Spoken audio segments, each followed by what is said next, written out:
عام طور پر بچے اپنے بچپن میں جو مختلف کھیل کود میں لگے رہتے ہیں اور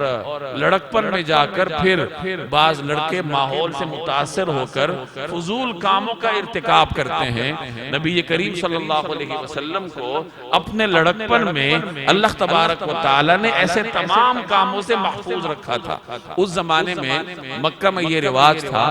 کہ رات کو لوگ جمع ہوتے اور قصے کہانی کی مجلس جمتی،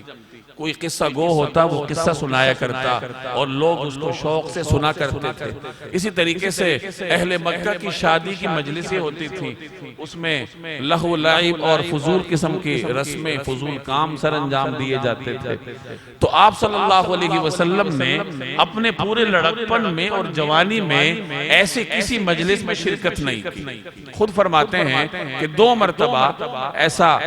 اتفاق ہوا کہ حضور صلی اللہ علیہ وسلم کے دل میں بات آئی کہ میں بھی ذرا دیکھوں کہ ان مجلسوں میں ہوتا کیا ہے۔ تو آپ صلی اللہ علیہ وسلم ایسے ہی کسی مجلس میں گئے تو اللہ تبارک و تعالی نے فوراً آپ پر نیند طاری کر دی اور آپ سو گئے وہیں، اور کچھ نہ دیکھ سکے کہ مجلس میں کیا ہو رہا ہے یا کیا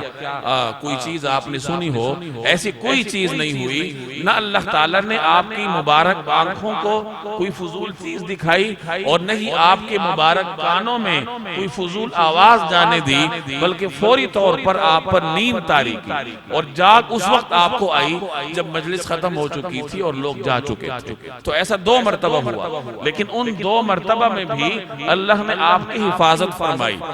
اور پورا لڑکپن اور پوری جوانی آپ صلی اللہ علیہ وسلم نے ایسے ہر قسم کے فضول کام سے بچتے ہوئے گزاری۔